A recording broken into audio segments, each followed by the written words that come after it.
राहुरी तालुक्यातील उमरे माळवाडी येथील मच्छिंद्र बळवंत ढोकणे वय वर्ष 60 यांना शेतीच्या वादातून जीवे मारण्याची धमकी आणि घाणेरडी शिवीगाळ दिल्याचा प्रकार घडला आहे। याबाबत सविस्तर वृत्त असे की मच्छिंद्र बळवंत ढोकणे यांची उमरे माळवाडी शिवारात शेती असून त्यातील 11 गुंठे क्षेत्र त्यांनी चंद्रकांत खेळे यांना परत देण्याच्या बोलीवर कायदेशीर दिले असताना ते क्षेत्र शिरूर येथील गोरक्षनाथ तोडमल यांना विक्री करण्यात आली। चंद्रकांत खेळे हे मयत आहेत, त्या संदर्भात मच्छिंद्र ढोकणे यांनी श्रीरामपूर प्रांताकडे धाव घेऊन निकाल हा आपल्या बाजूने मिळवला आणि सदर शेतीचा वाद हा खटला न्यायालयात प्रलंबित आणि न्यायप्रविष्ट असताना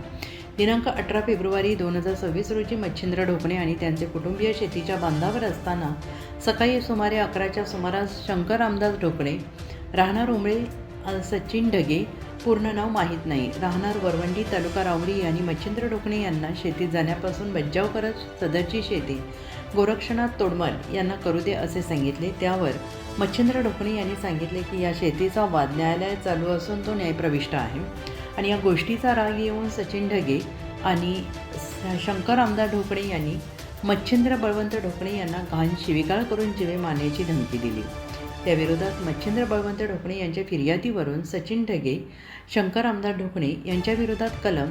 BNSS 174च्या अंतर्गत अदखलपात्र तक्रारीचा गुन्हा दाखल करण्यात आलेला असून पुढील तपास पोलीस हेड कॉन्स्टेबल झेनेही करत आहेत। उत्तर महाराष्ट्र न्यूज नेटवर्कसाठी सनी जगताप, अहिल्यानगर।